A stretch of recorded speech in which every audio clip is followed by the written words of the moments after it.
Today, I want to talk about the simplest way to repurpose your content across multiple platforms. Now, if you follow Gary Vaynerchuk, you know he's always talking about make more content. You've got to be on TikTok and LinkedIn and Facebook and all the platforms, because if you're not, you're leaving money on the table. And he's right, because if we want to be known for what we do and we want to keep business ticking over, then we need to be making content and we need to be sharing it across multiple areas as well, because we don't just hang out in one place and we need constant reminders. But if you're a small business or a solo operator and social media isn't your strength, how do you do it? If you're creating content and want to share it with as many people as possible on as many platforms as possible, you need to have a strategic system of creating content in the first place. Hey, before we jump into the episode, I want to invite you along to our next video challenge. This time it is to launch your video podcast. Now, I'm a massive fan of YouTube, and that is my goal for this year, is to grow my YouTube channel. And the reason why I want to grow my YouTube channel is because I know that by making one strategic video a week, I can repurpose that across multiple platforms. And it's also how the search engines are finding a lot of information. So if you go over to ChatGPT or Perplexity AI or Google and you ask a question, they want to deliver, the search engines want to deliver the answer to you. And what often happens is they're finding that information on YouTube first. And the reason is because there's so much more information that they can scrape, such as your video, the description, the title, the thumbnail. All of this stuff is searchable content. And this is why being on YouTube this year is definitely a part of my marketing plan for 2025. And the reason why I encourage you to also launch your own video podcast. From that one podcast, you can actually create multiple pieces of content out of it, which enables you to be on all the platforms.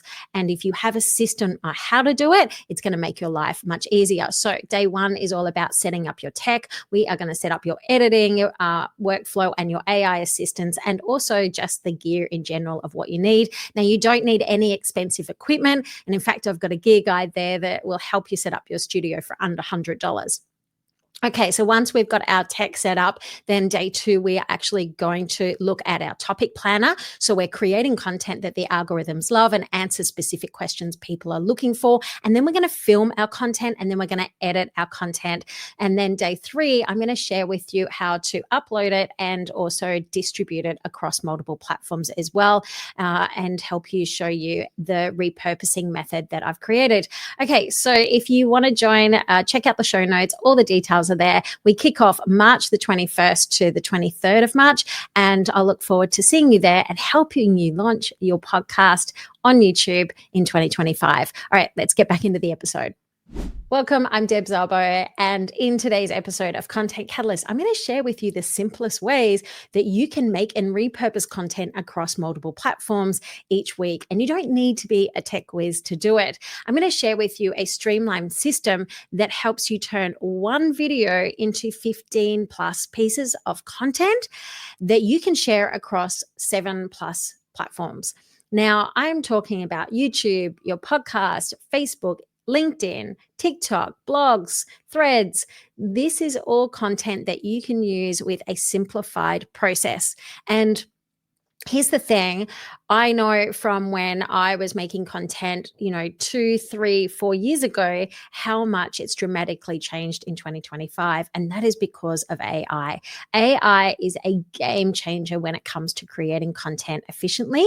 And I know myself that when I create this particular video podcast, I can now go and edit this really efficiently and also distribute it as well following this system. So let's look at why repurposing is essential in 2025.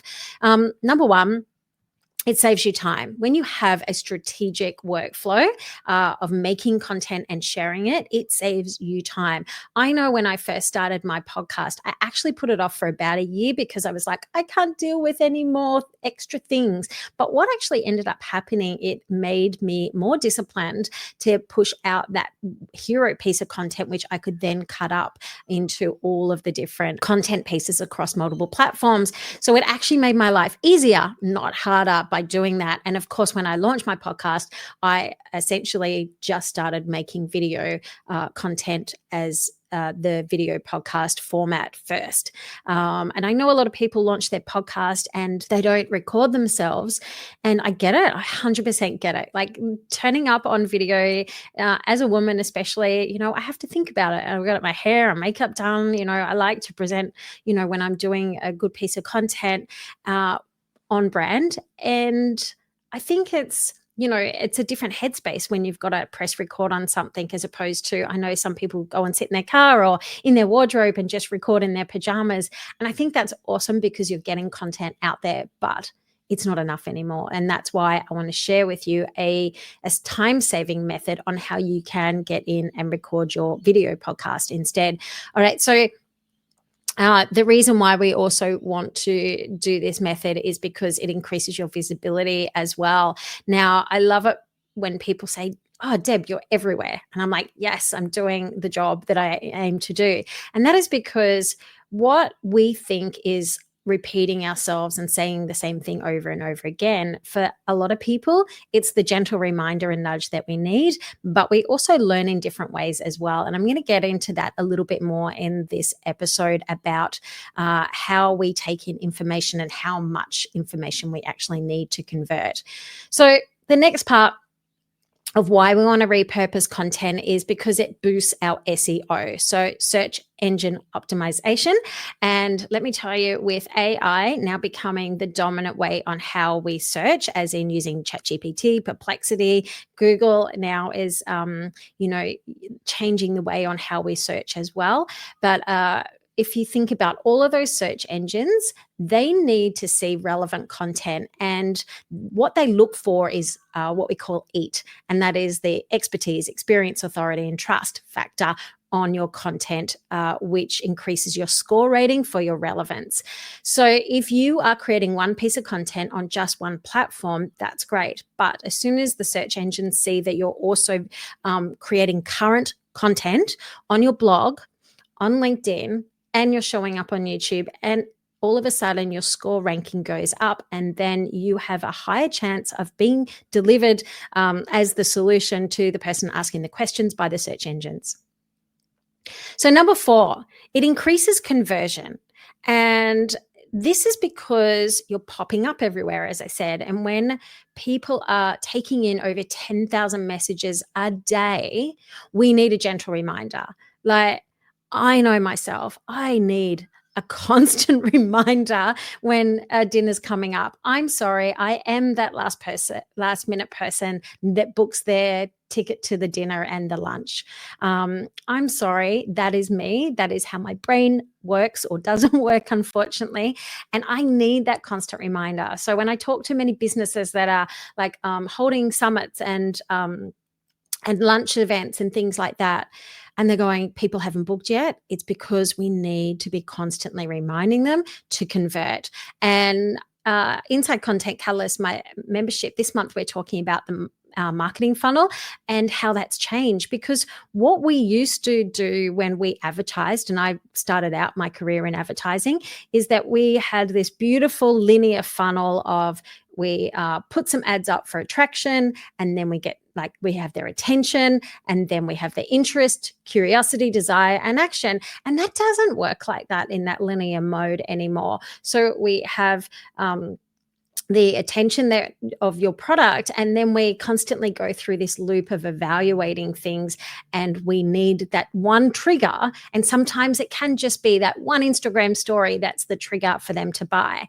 And if you think about yourself, it's like when we are creating, events, and we're like, if people aren't booking to the last minute, I want you to think about how many touch points have you connected with your audience with. And I want to say that touch points are really important. Touch points are the amount of times that you are connecting with that person, whether that's personally or online. So a touch point can be they get an email from you. A touch point can be somebody was speaking about you. A touch point can be that you've popped up in a Facebook group. A touch point can be a LinkedIn post coming up. These are all different touch points that helps the person feel like that you're relevant. Now, Google have some really amazing research. One of it is called the 7-11-4 rule, and I've spoken about that in previous podcasts, where the 7-11-4 rule is how do we take somebody from a stranger into a buyer? And essentially, it takes 7 hours of them researching content, consuming your content over 11 different touch points over 4 different locations. So those locations could be, they could go to your website, they read a review. And like I said, all those touch points are so important. And that is what is happening now. And then if you add that to Google's messy middle research, it talks about then how we're triggered to go from evaluating to purchasing, and it's not in that linear approach anymore. So it helps with our conversion when we repurpose content across multiple platforms. Okay, number 5. It helps with different learning styles. 65% of us are visual learners, and it helps us to absorb information better when it comes in a different format. Have you ever noticed that you might have attended a webinar or a conference and somebody has got up and spoken and you just really connected with that person? It really resonated with you, their message. Ironically, that message has been told over and over and over again to you over the years, but that one person, the way they said it, the way they expressed it was enough for you to feel motivated and connected to that person. And that is because we learn in different styles, and it can take someone just one message for them to feel like they're connected to you. If you authentically turn up as you as well, that's the other thing in that. Tony Robbins can be up there, being your guru and your motivator, and you just follow the information and you go, oh yeah, that's good. But all of a sudden you can go to that one webinar and feel really connected by that person, of how they said it, the way they said it, the way they made you feel. And that is because we learn differently. So when it comes to actually content, if you're thinking about the reason why we have visual content, so from a video podcast, for example, we can have a conversation. You're in the room with me and I can look at you and we can have that visual conversation and auditory conversation. If it's just podcast and you're out walking, you're immersed in that conversation with your headphones on. And that is why auditory learning is really powerful. But as I mentioned, 65% of us are visual learners. So if we're reading something, that is also really powerful. But when you combine reading, auditory and visual together, which is the power of video, it helps us to absorb information better. And I know this because when we do, I work with an ad strategist, Stacey, shout out, and we look at, when we do ads, is that we do 4 different types of ads. We'll do a strategic sales video, we'll do a short B-roll video, and then we'll do a static post and then a carousel. And here's the thing, I'm not saying that video is the be all and end all. I'm saying they work hand in hand with everything else. So, which is why on LinkedIn, visual infographics and things are really powerful at the moment. If you can take a complicated piece of information and make it visual, we learn so much better.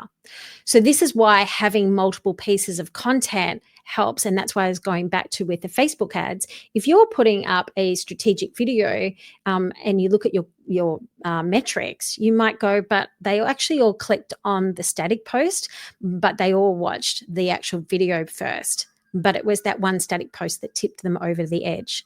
It was the one story that you posted on Instagram that actually got them over. So they all work hand in hand. It's just not one thing. And if you look at any big player, any big content creator that does a lot of ads, they will all have different formats of ads running as well. All right. So now that's the 5 different ways of why we want to repurpose our content. So now let's look at, how do we repurpose content? Let's look at the step-by-step way on how I share inside our Content Catalyst Blueprint. This is essentially what I step you through when we create content in repurpose content. So I always start with, obviously, know your audience. That's always number one, is that if you know your audience and you have clear messaging, that is just 101. The next stage is to create good strategic content. Now, there's 2 types of that. And well, it's not, there's more, but I'm just going to go for this instance of going, there is our A-roll talking head video content, and then there's B-roll content. Okay, so first of all, if we're building a content library of good, solid content, it makes it easier to repurpose content. But the starting point is I can repurpose content made 2 years ago and pull stuff out of a content library. And that is because it was strategically well made to start with. So if we're talking about generic B-roll clips, when you have a shoot day, for example, I recommend getting some really good B-roll content that is generic for your business, and then also get some really good A-roll content that is like generic for your business as well. That sits in your content library. That is stuff that you can pull out. I know some of my best like reels that have done really well on Instagram are literally me pulling out a 5-second clip and putting it up thinking, I wasn't even going to take that clip. Have you ever noticed that? Okay, so we want to build up a good content library. That's super helpful for the days that you don't want to turn up online, but it's also really good supportive content that we want when we want to add B-roll over our talking head video. Okay, so B-roll, by the way, is video that shows people, places, or product, and it's not you talking to camera. It's just showing people what you're doing. When it comes to repurposing content, though, we want to make sure that we're sharing relevant current content. And I say relevant current content because, again, if you go back to the search engines, they're looking for when did you write a blog last? Blogs are not generally for us to read. It's for the search engines. And I say not for us to read. We do read blogs, but not like we used to. It's changed. Think of your blogs as an SEO machine. So if you have a good video library, it means that you can repurpose that content and remix it with current content. So why do we want to start with a relevant piece of content that answers specific questions people are asking? Is because the search engines love information that has been recently posted and shared. If you haven't put a blog up on your website for 2 years, unfortunately, those search engines, when they go out looking for the information, I'm just thinking about if I was a winery in the Hunter Valley and I'm looking to come to the Hunter Valley for a 3-day weekend, and you go over to ChatGPT or Google or wherever you go to search for your information, I use Perplexity, then it's going out looking for the highest ranking websites. It's going to look for the highest ranking reviews, and it's going to look for the most current website that has current information or social media that's been posted. That's it in a nutshell. So you need to be making content that's relevant and current. You can always repurpose content from 2 years ago. However, you also still need to be creating and sharing content that is current as well to stay up to date. So how do we do that?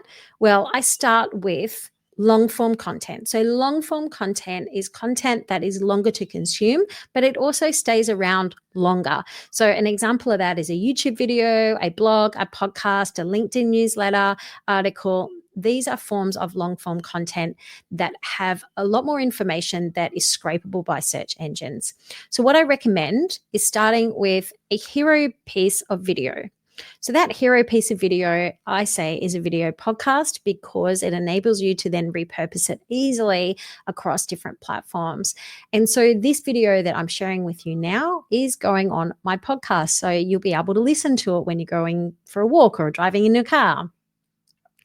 And if I start with that hero video, I can then take that one video, and then when I go to edit it, I use CapCut for editing my videos because that's what I teach inside Content Catalyst. Each month is a video editing session.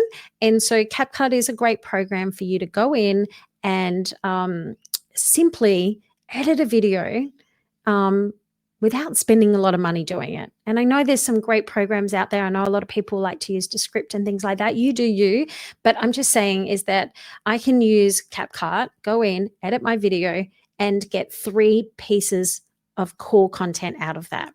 So once I have my video, I can then go over and it's edited. I export 3 important files. I export an MP4, which is the video. I export an MP3, which is the audio, and I export the transcription, which is the text of what I've said. And with those 3 files, I can then go over and make 15 plus pieces of content from those 3 files. And this is the step that most people miss, because I know that when I speak to business owners, they will create a blog and then they'll go over and create different videos, but there's no synchronized theme. And the reason why we want a synchronized theme is because it helps to amplify your original message. Okay, so if you're running a campaign, you need to amplify and repeat what you're doing. That's the whole point of a campaign. When you have a themed topic for the month, you can come in and go, that one theme can be told 4 different ways. Again, remember, we learn differently.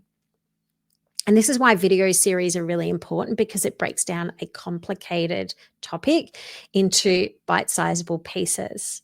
So when we start with that hero video, what we then do is we have, look, here's the thing, when people think of a video podcast, that they have to be like, Mel Robbins' show or Diary of a CEO show that goes for 2 hours long. We don't. It can be 5 minutes. 5 minutes of you talking to camera about a topic that you help people with, that answers a specific question people are asking about that, is all you need. 5 minutes. In 5 minutes, if you can get across your message, you're still going to have 15 plus pieces of content. Now, if you just did that 4 times a month, so for 20 minutes a month, filmed a video, you would have over 80 pieces of content marketing. Like, that's as simple as it gets if you start with that first hero video.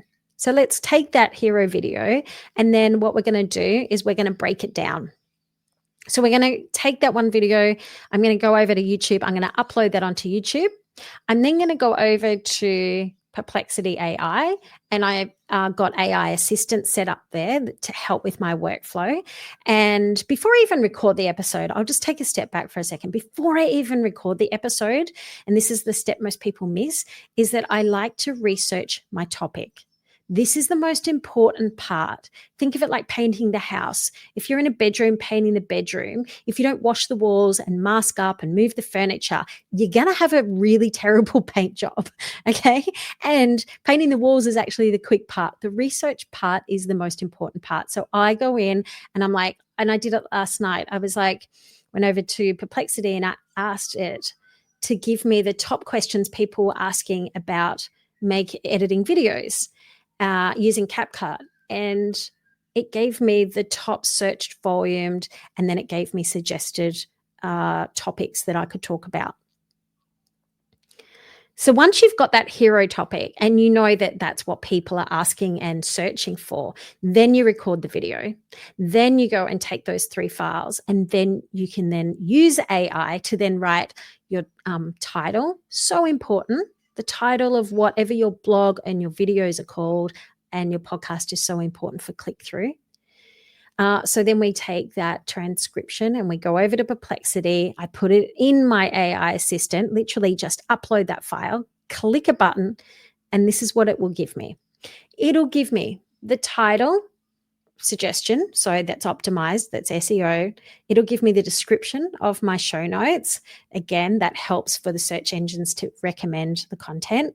And then once I've got those 2 pieces of content, I can then go back over to YouTube, upload the video, go over to my podcast. I use Kajabi, so I can go in, upload that podcast, and then I can then ask my AI assistant to then write me a blog using my words, which is the transcription.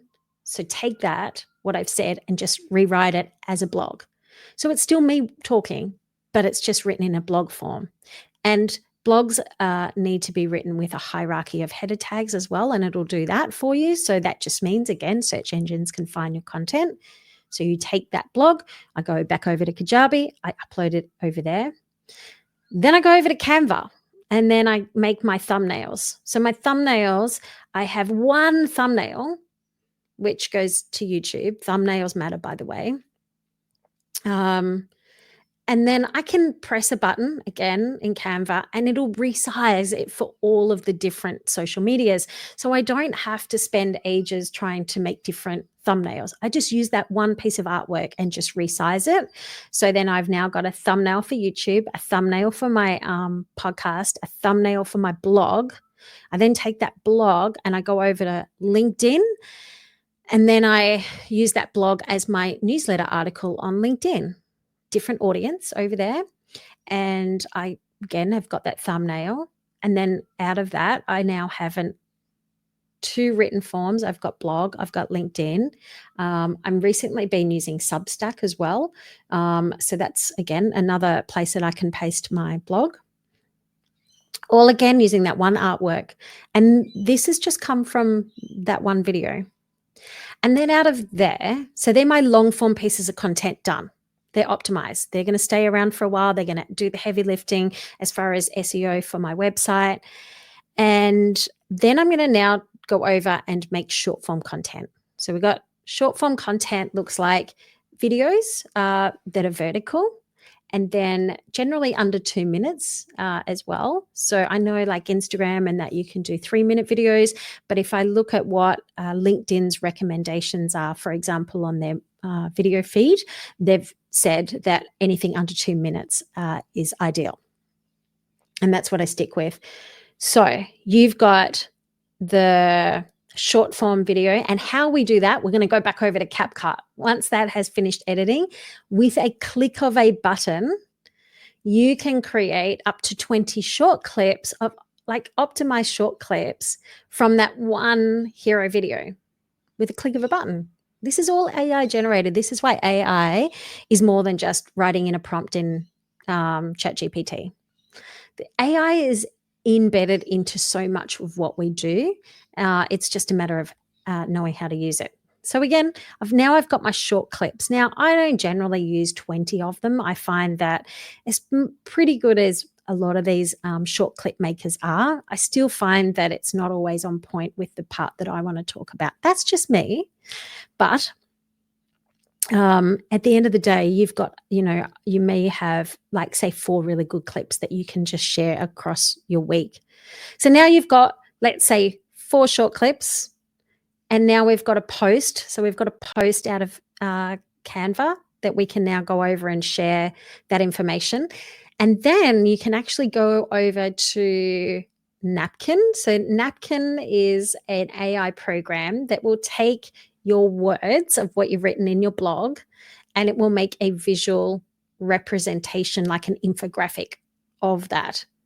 And why Napkin is really cool is because, one, it's free, but it will also help break down a complicated like part of information that is complicated and break it down into something that's visual for us to learn. Remember, 65% of us are visual creatures. So you can go over and use that. Now, all of a sudden, you've got LinkedIn posts. You've also got your Instagram, Facebook posts, and TikTok. You can actually share, visuals as well now. So now, once you do that, I like to go over and do a live. Once I have my posts out and my content out, I like to go over and announce that there's a new podcast that's dropped. Go and check out the video. And so then I can go live. I can go a little bit deeper in my live talking about it. I'll go and share it on my story. I'll share it in my feed. So this is how really quickly you take that one hero topic and then you break it down into everything. Now, then we have schedulers. If you can schedule out your content. Now, I know, yes, you can go over and use Meta, but these days there's so many other platforms that you can access. Now, I use Vista Social, and I love Vista Social. I think it is one of the best schedulers. Think of it like Metrical. It's like that. So if you know Later and Buffer and all of those programs, Vista Social is next level for its analytics. You can also reply to your comments in one place as well, so you don't actually have to go over to different platforms. Like I've got somebody that goes, their audience is on TikTok, but they don't want to engage on TikTok. Like, it's just not where they want to hang out. And I get it. So they can actually just go over to Vista Social and reply to all their comments and engage just in Vista Social instead of on the app. So that is why Vista, and also they've made a few upgrades as well, which I'm really excited about, because I was in there on the weekend and I'm like, oh, I didn't know that could do that now. For example, I can add trending music on my short clips. I can add content to stories. I can schedule stories. I've got an ideas board. I've got a TikTok and Instagram planner if you like to look at it in the grid. So having a good scheduler is important, but then also knowing the analytics. So it's got excellent analytics for your competitors and also for your own metrics as well. So definitely check that out. AI. So let's talk about the tools to do this, right? So I've mentioned a few tools now. So I'm going to start with the number one. Like, I'm using StreamYard to record this episode on, but you can use Zoom. You can use, like, there are so many, like even CapCut has actually got a free Chrome extension that you can put on your computer and actually record in there, and you can share screen with it as well. So there are so many options for you to record, but I like StreamYard because I like to use it for live streaming as well as recording. So we got StreamYard or Zoom, whatever you want to do to record your hero video. Then I use CapCut to edit it. Then I use Perplexity. And the reason why I use Perplexity is because I like to use different AI models. So in Perplexity Pro, which is like $20 a month, literally the best assistant I've ever had, I can switch between 7 different AI models and they'll give me different answers. So I really love Claude for writing. I feel like it's a really lovely, natural tone that it gives. I love DeepSeek. DeepSeek just gives me really good, nuanced information as far as like analytics and stats. So I use Perplexity. And you can set up AI assistants in there, which shortcut that workflow with a click of a button. I can have a blog. Click of a button, I can have my outline of my podcast. So that's so we got StreamYard, CapCut, Perplexity, Canva, and then, like I said, you can go over and use Napkin if you want to bring your visuals to life as well, and that's free, that one. So there you go. There's my tech tools, and then Vista Social as well to schedule out your content. So that is the tech stack that I'm currently using.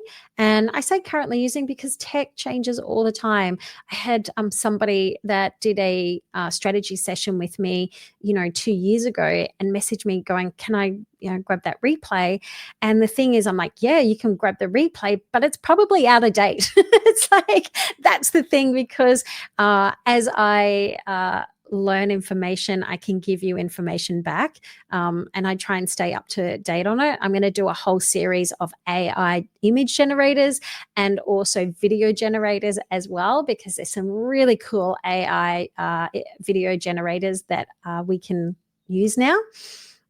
But for today, I just want you to think about those key tech stacks to help you create your content really easily. So if you're a solo earner, operator, if you're a small business owner with not a lot of time or a very small team, start with that one hero video. Make sure that it is a well-researched topic. Again, use Perplexity to find that out of what people are asking about your business, about the topic that you help people with.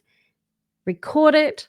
You can batch it up. So if you're a batching person, you can record 4 videos a month. So put aside a day to record your 4 videos, and then another day to edit it or outsource it. And then you can just have it all done and batched up. Personally, for my own business, I generally don't batch. I'm not a batcher, but when I work with my clients, I batch their content. So just work with whatever works for you. And then when you have this system and you have a strategy, if you have a strategy, it makes it easier to outsource. If you have a system, it makes it easier for you to outsource as well. And that way you're just turning up to record your video. Any video. Okay, so the final question is, yeah, but I'm a cafe. Why would I want to do a video podcast? That's a great question.